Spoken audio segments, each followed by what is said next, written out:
Hello and welcome to what you need to know about HIPAA The Final Rule. My name is Miguel San Jose, and I am an attorney with Corporate Security Law, a federal privacy law practice. If you do not need to see all the areas covered in this presentation, please reference this table of contents to find the specific area in the video that you're looking for. The table of contents contained a quick summary of all the areas, a section on enforcement, business associates, breach and harm standards, access rights and requested restrictions, marketing and sale of PHI, fundraising, research and immunizations, genetic information and decedents, and a to-do list to check for all the things you need to do by the September 23rd deadline, followed by our contact information. Let's start with the important dates. The HIPAA final rules went into effect this year on March 26, 2013. The date for compliance is September 23, 2013. There is an exception for business associates with business associate agreements in place. They have until September 23, 2014 to amend it. Here is a quick summary of the HIPAA final rule provisions. First, and most importantly, is that business associates and subcontractors are now directly liable for provisions of the security rule and privacy rule. Next, Health and Human Services has adopted provisions for how civil monetary penalties will be implemented where there is willful neglect. HHS has also clarified a covered entity's liability for its agents, including where a business associate may be considered an agent for purposes of federal common law agency. HHS has adopted almost all the provisions of high tech in regards to marketing, the sale of PHI, and fundraising. However, there are no final provisions for accounting and disclosures. Regarding access to electronic records by individuals, HHS has said that electronic copies must be provided where an electronic designated record set was maintained. Individuals can request restrictions on their health information where they pay in full and out of pocket. Regarding authorizations, conditional and unconditional authorizations for use of personal health information for research can now be combined into compound authorizations, subject to certain restrictions. Also, authorization for future research is now permitted. And with regard to decedents, information of decedents deceased 50 years or more is no longer PHI. Mens rea, or requisite intent, has also changed. Impermissible uses and disclosures are now presumed to be a breach, unless it can be demonstrated that a low probability existed that PHI had been compromised. There are exceptions that apply. The final rules regarding a breach are as follows. A risk assessment must be conducted, and covered entities are ultimately responsible for notifying the affected individuals.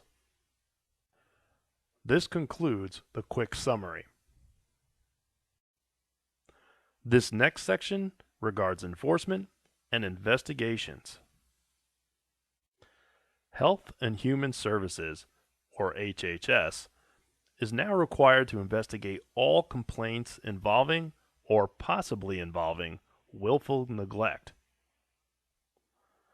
They are also required to conduct a compliance review under such circumstances to determine an entity's compliance with applicable administrative simplification provisions.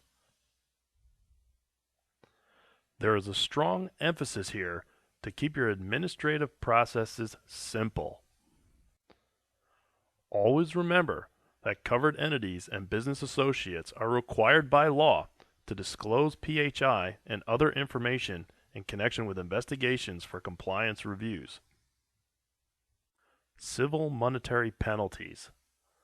Both covered entities and business associates are now directly liable for CMPs. The penalties themselves now fall under a tier system. The covered entity or business associate will draw the first tier or lowest penalty if they did not know nor by exercising reasonable diligence would have known of a violation. The second tier is for violations due to reasonable cause.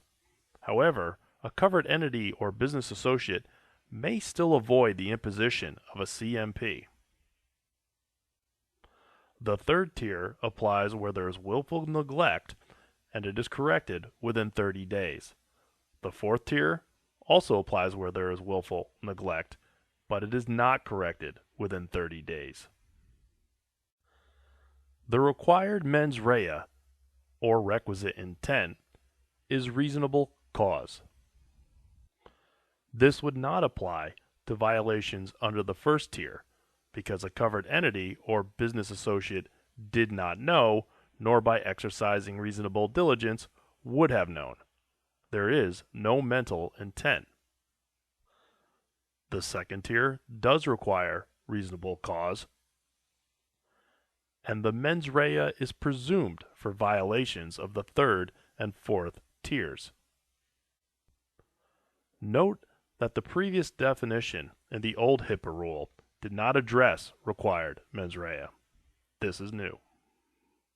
This new definition includes violations due to circumstances making it unreasonable to comply with the provision which was violated. Violations of this kind occurred despite exercising ordinary business care and prudence. This type of violation occurs where the covered entity or business associate had knowledge of a violation but lacked the conscious intent or reckless indifference associated with willful neglect.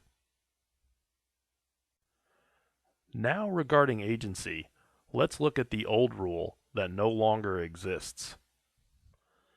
The old rule was that the covered entity was not liable for acts of an agent where the agent was a business associate agreement was entered into, the covered entity did not know of a pattern or practice of the business associate in violation of the agreement, and the covered entity did not fail to act as required by HIPAA with respect to the violation.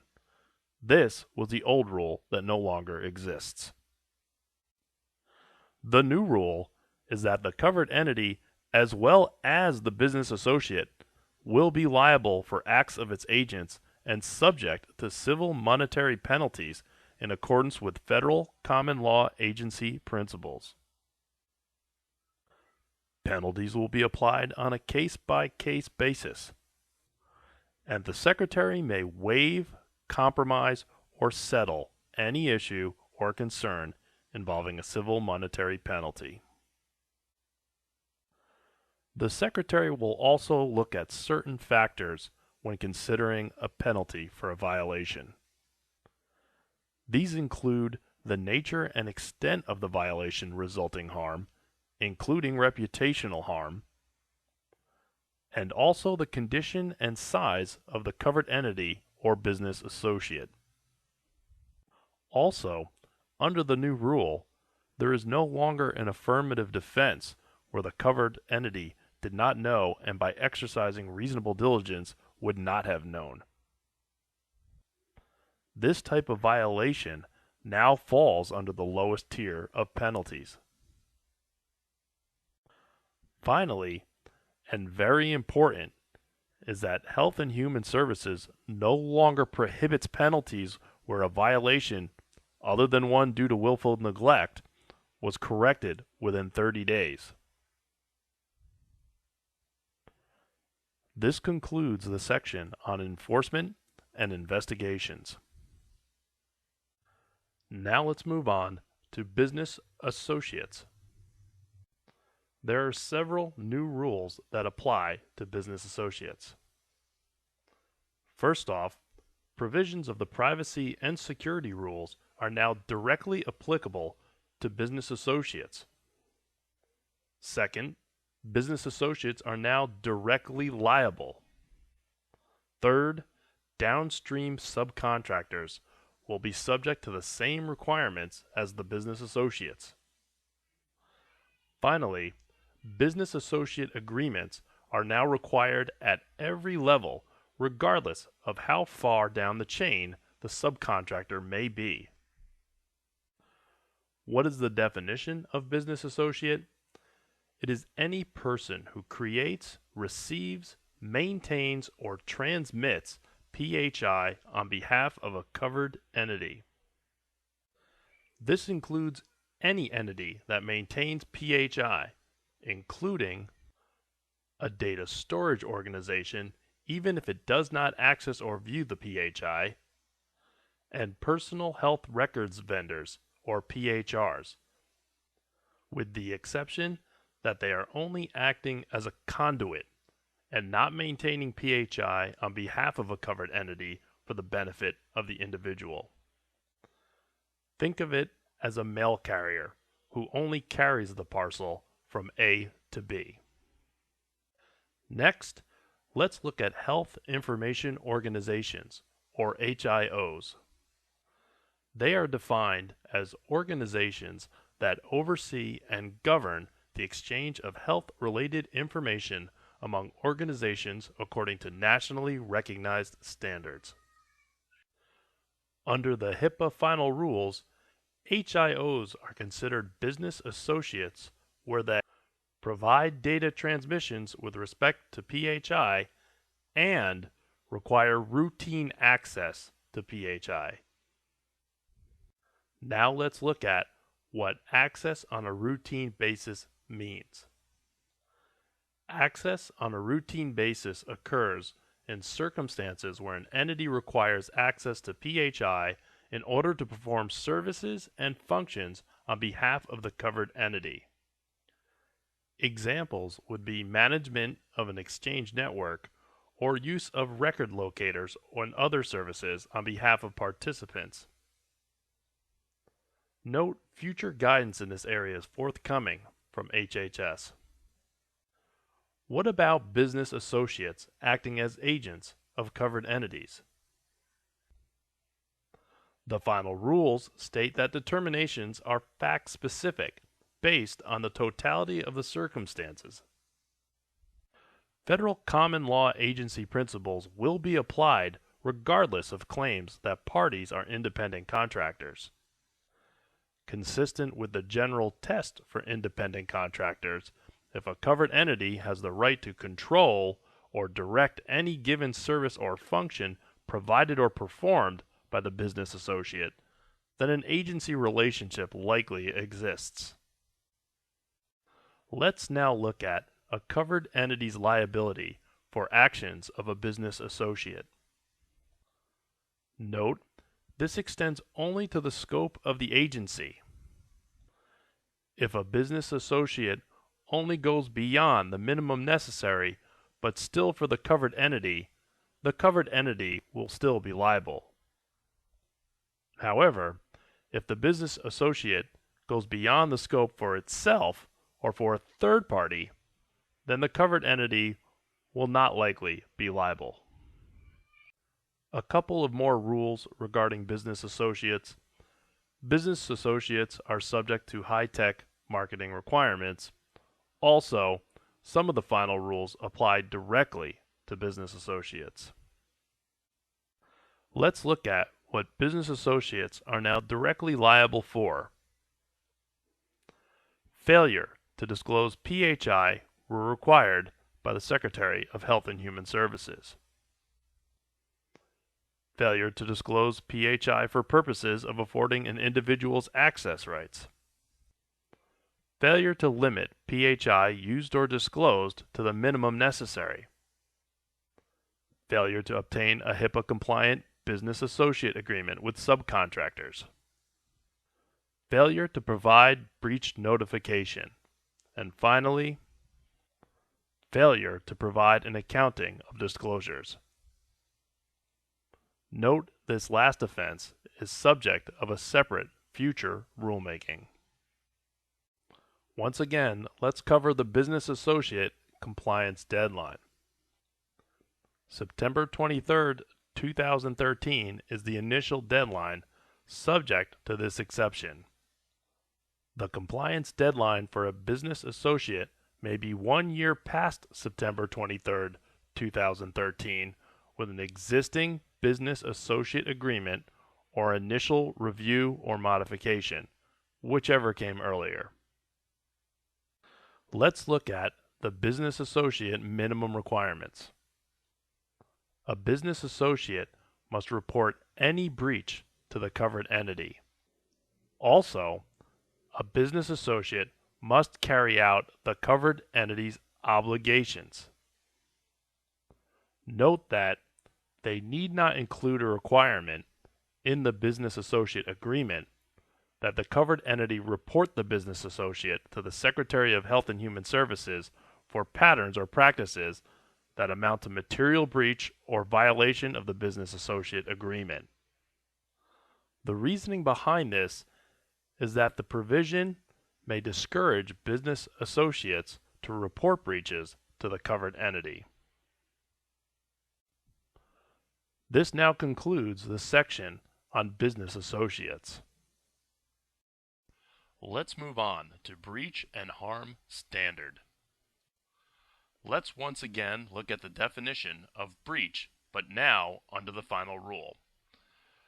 Breach is the acquisition, access, use, or disclosure of protected health information in a manner not permitted by the privacy rule, which compromises the security or privacy of the personal health information.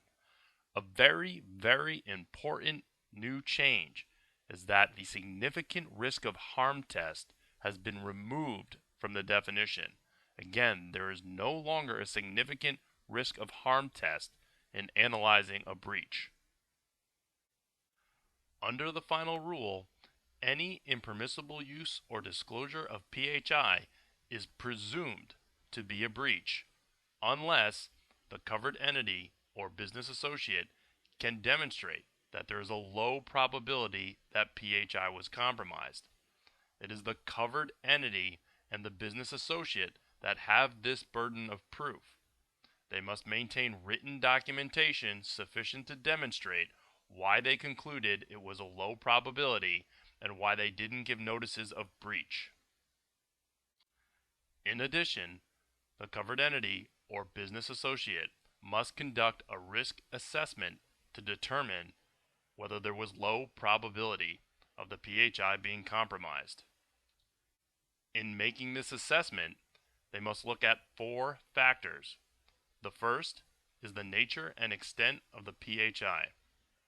The second is unauthorized persons. The third is acquired or viewed. And fourth, they must look at mitigation. Let's look at these in depth. The first factor is the nature and extent of the personal health information. This applies to clinical information. That is the nature of the services and the amount of information and details that were revealed. HHS has specifically stated that this applies more than just to sexually transmitted diseases, mental health, and substance abuse. The second factor is unauthorized persons. The covered entity or business associate must ask who might that be. One possible scenario is when information is given to an employer with dates of service for the employee. In this situation, the employer may be able to determine the employee's identity based on possible days off taken from work that coincide with the dates of service. The third factor is acquired or viewed. This factor requires the covered entity or business associate to investigate whether the information was simply viewed or there just existed an opportunity to view the information. An analysis here is essential in situations where laptops containing personal health information has been lost. A covered entity or business associate may be able to demonstrate using forensic analysis that data was never accessed. However, Health and Human Services does not consider it reasonable to delay breach notifications based on the hope that data was not compromised. Finally, the fourth factor is mitigation. A covered entity or business associate must attempt to mitigate risk to PHI after a breach. They must consider the steps needed to be taken and consider how effective the measures they took were. One way to mitigate is to attempt to gain assurances. This can be accomplished by obtaining confidentiality agreements from people who have viewed the personal health information. Another way to accomplish this is to get assurances that the information will be destroyed. Note, however, assurances may be sufficient for employees, affiliated entities, business associates, or another covered entity. It may not be sufficient for third parties. This concludes the section on breach and harm standards. We will now look at access rights and requested restrictions. The old rule under high tech was that individuals had the right to request and have access to copies of health information where maintained by Electronic Health Records, or EHR. The new rule has been extended to any personal health information maintained electronically in a designated record set. The covered entity must then answer the question, is the record readily producible? If so, the individual may request and receive an electronic copy of such PHI in any form or format they request. That could be a Word document, that could be a PDF. If the record is not readily producible in the format requested, the covered entity must work with the individual to agree on an alternate electronic form and format. Regarding third persons, a covered entity must provide or transmit PHI to a third person if it is clearly designated by the individual and in writing. Where hybrid records exist, both hard and electronic copies may be provided to the individual. What can covered entities charge for producing these records? They can charge reasonable cost-based fees. This is both for hard and electronic copies and includes the cost of portable media and postage. What a covered entity cannot charge for is costs of technology, maintenance, storage, and retrieval fees. Another change under the final rule is how long a covered entity has to retrieve records. First off, they cannot have additional time to retrieve PHI that is maintained off-site. And they now have 30 days to provide the information to the individual, subject to one 30-day extension. Next, we look at what a covered entity must do when an individual requests restrictions on disclosures to health plans. First, the purpose for the disclosure must be solely for payment or healthcare operations. The disclosure must not otherwise be required by law, and the individual or representative must pay in full and out of pocket for the healthcare item or service. From a practical standpoint, this only applies to healthcare providers and business associates. Covered entities should be familiar with restrictions on disclosures given minimum necessary standards. They should have mechanisms in place to limit PHI disclosure to a health plan. Let's look at segregated records. Covered entities are not required to segregate PHI or create separate medical records to implement restrictions. However, they must be able to flag a record or restriction so that it is not inadvertently sent to a health plan. Again, this doesn't apply if the disclosure is required by law. In the case where services are bundled together, healthcare providers must unbundle healthcare items or services to implement requested restrictions.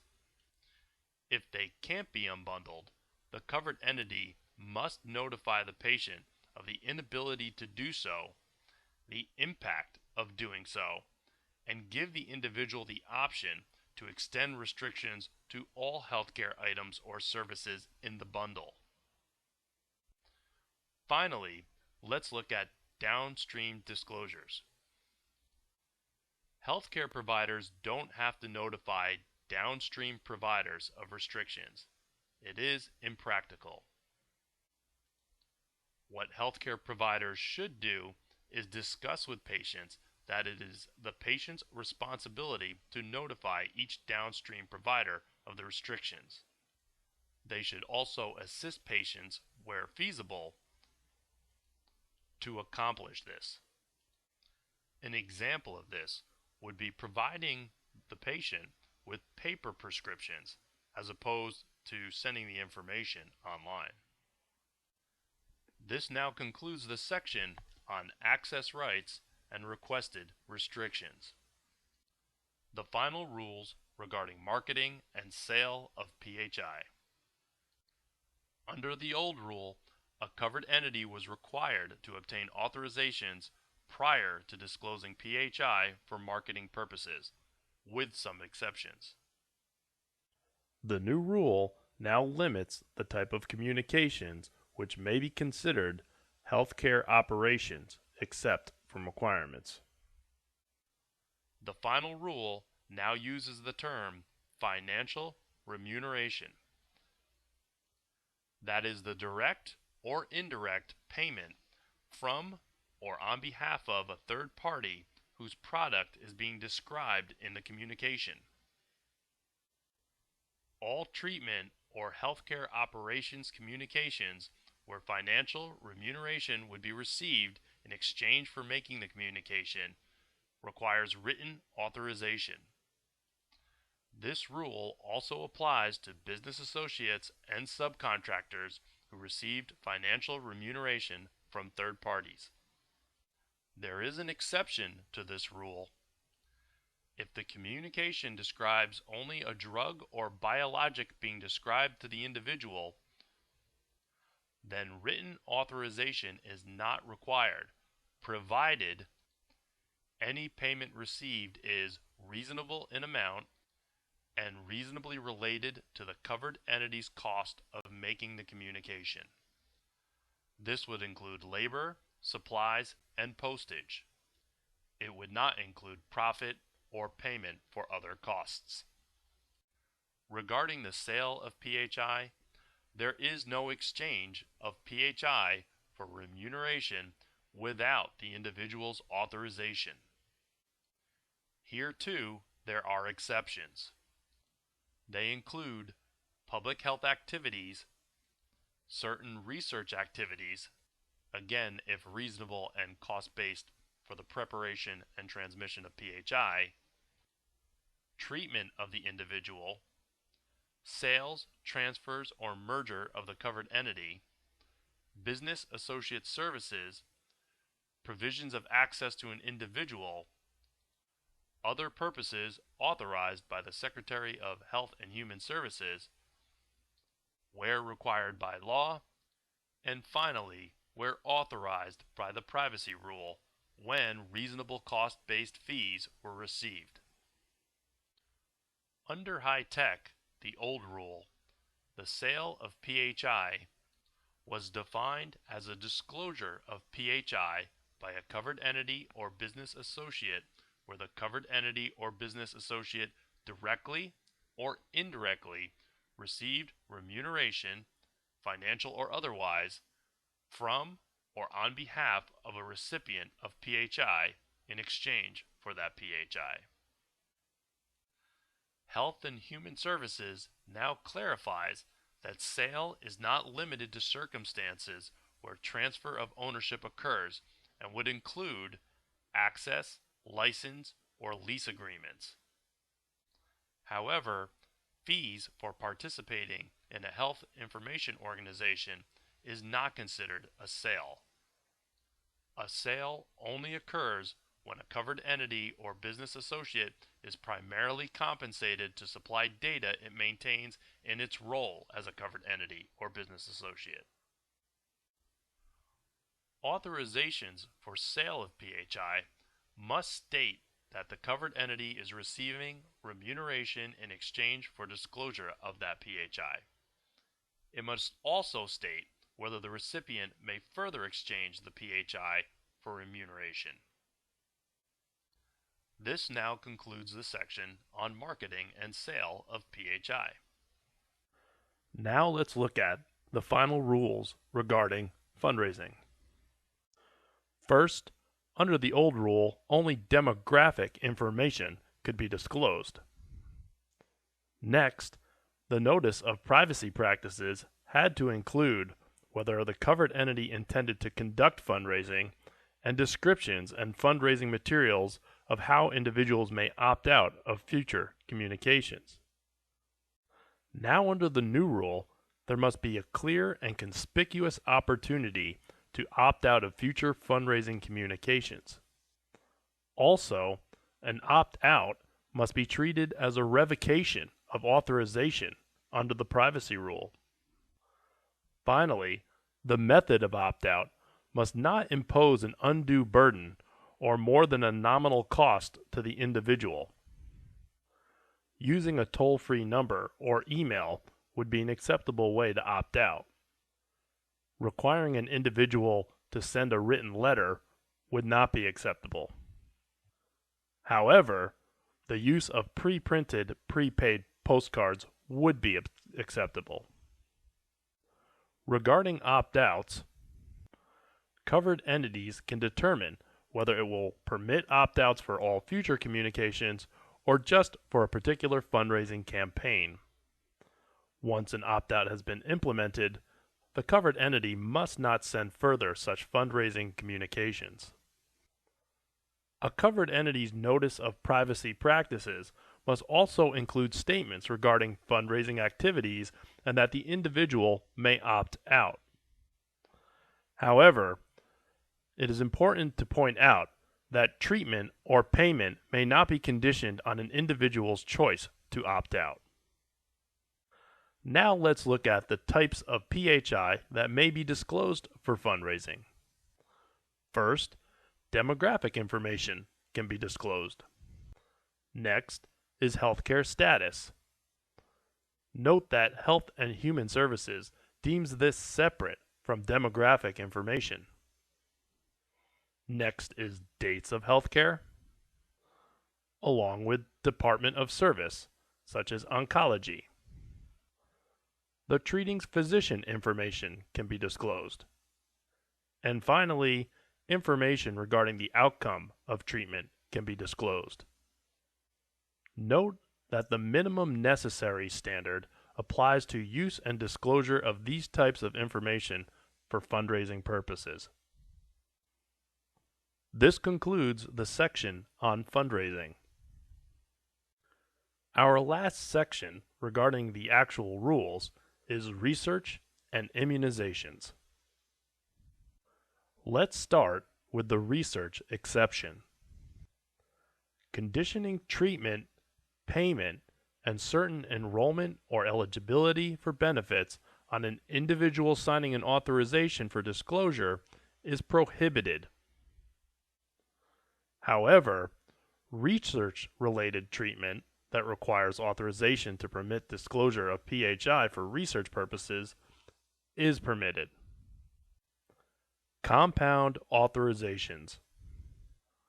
The covered entity may now combine conditioned and unconditioned authorizations for research if the authorization clearly distinguishes between conditioned and unconditioned components and The covered entity permits individuals to opt out of the unconditioned activities. Also new are the rules regarding future research. Future research purposes may now be authorized by the same research authorization. Also, the term purpose no longer means study specific. This means that authorizations do not have to describe each purpose for which PHI would be used or disclosed. There are also new rules regarding genetic information, or GI. Under the final rule, genetic information is now PHI under HIPAA. This prohibits most health plans from disclosing genetic information for underwriting purposes. The exception to this is underwriting for long-term care policies. How is genetic information defined? It includes genetic tests of an individual, genetic tests of family members of such individual, and the manifestation of a disease or disorder in family members of such individual. There are exceptions to this rule. Health plans may disclose genetic information for other purposes, such as determining medical necessity or benefits of services provided, or making payments for services. A quick reminder of existing law that GINA, Genetic Information Non-Discrimination Act of 2008, prohibits discrimination based on individuals' genetic information in the healthcare and employment context. Finally, let's look at the rules regarding deceased individuals. It is not PHI if the decedent is deceased for 50 years or more. Also, covered entities may disclose PHI of the decedent to the family, relatives, and caretakers involved in care or payment for such care of the decedent prior to the decedent's death.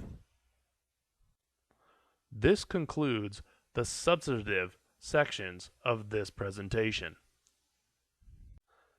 Now let's go over what covered entities, business associates, and subcontractors need to do. Notice of privacy practices. Notice of privacy practices will need to be updated by covered entities to include an individual's right to have access to electronic copies of PHI and the right to request restrictions on disclosures to health plans for healthcare operations and payment purposes where the individual paid in full and out of pocket. Now let's look at notice of privacy practices for covered entities that conduct fundraising. The notice of privacy practices must include a fundraising statement that an individual has a right to opt out of receiving such communications. It must include a short statement that an individual has also the right to a notification in the event of a breach. The notice of privacy practices must also include a statement regarding marketing and sale of PHI activities. It must state that authorizations will be required for such activities, and it must state that authorizations will be required for disclosures of psychotherapy notes. Now, for health plans intending to use or disclose genetic information, they must include a statement that genetic information may not be used or disclosed for underwriting purposes. It is very important to note that no authorization can be given for this purpose. All covered entities should update their HIPAA policies, their HIPAA authorizations, fundraising communications, HIPAA business associate agreements, and processes in place.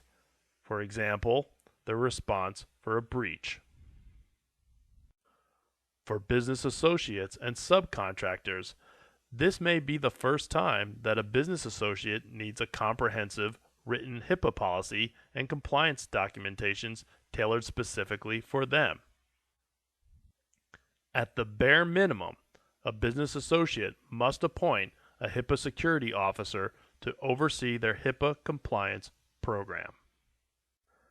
This concludes our presentation on HIPAA The Final Rule, What You Need to Know.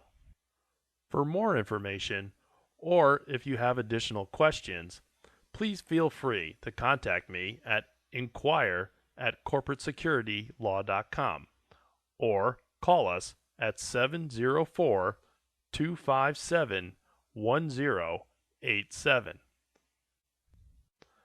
At Corporate Security Law, we provide legal advice, workshops for organizations, forms, documents, checklists, and tools ready to use. Please feel free to contact us to assist you with any of the items that we've listed in the to-do list. At Corporate Security Law, we provide advice businesses need. We are a federal privacy law practice. You can look us up on the web at corporatesecuritylaw.com. We are also located at 345 North College Street, Suite 317, Charlotte, North Carolina, 28202. For Corporate Security Law, I'm attorney Miguel San Jose. Thank you for watching, and good luck with your HIPAA Final Rules compliance.